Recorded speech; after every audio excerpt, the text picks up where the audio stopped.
Hello everyone, this is Dr. Khan, Executive Plastic Surgery, Bloomfield Hills, Michigan. So 10/30/24, initials 𝐾G.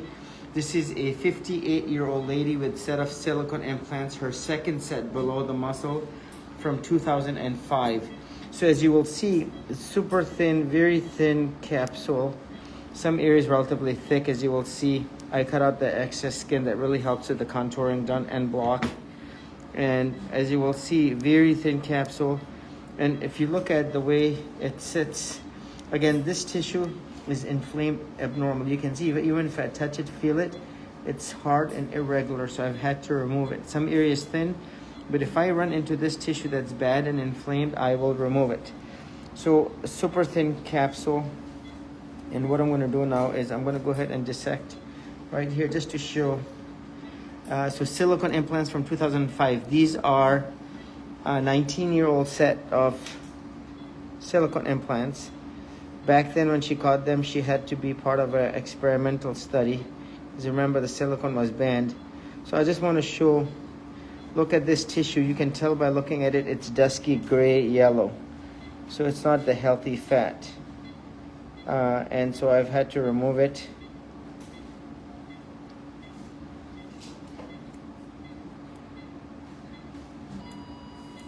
And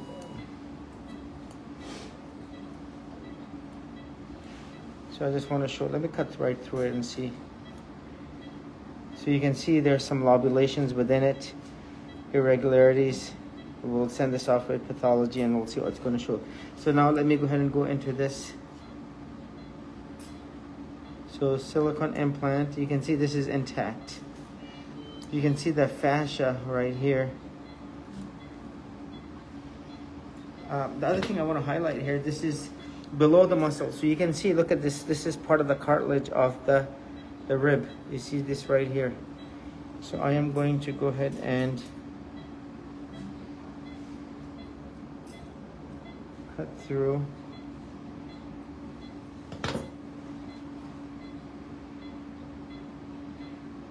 So intact implant. You can see it's like very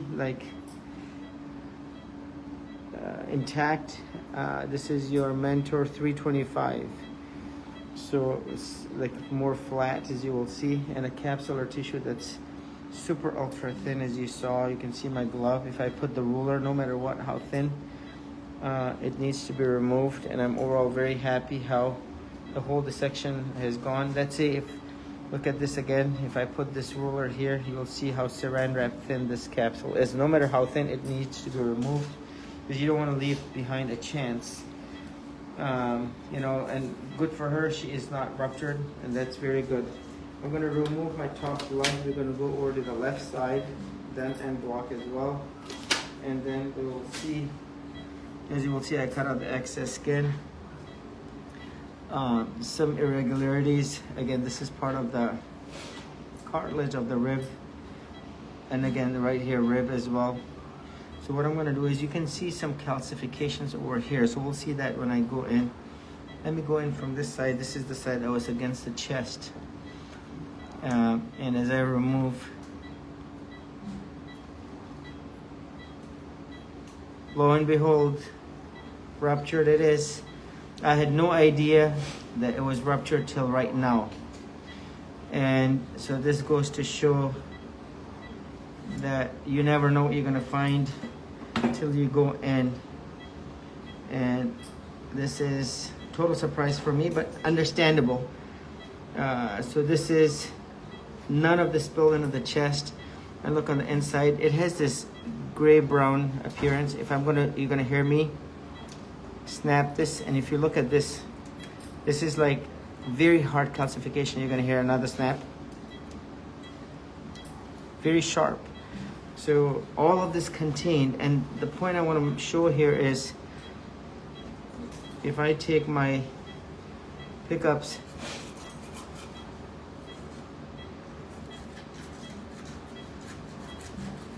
very hard, and she had a grade 3 capsular contracture on the left side. And overall, very happy how the whole dissection has gone. Complete capsule removal, as you see. Look at this, none of this spilled into the chest. In 2005, the silicone implant was banned, so she had to sign up under experimental conditions to getting this.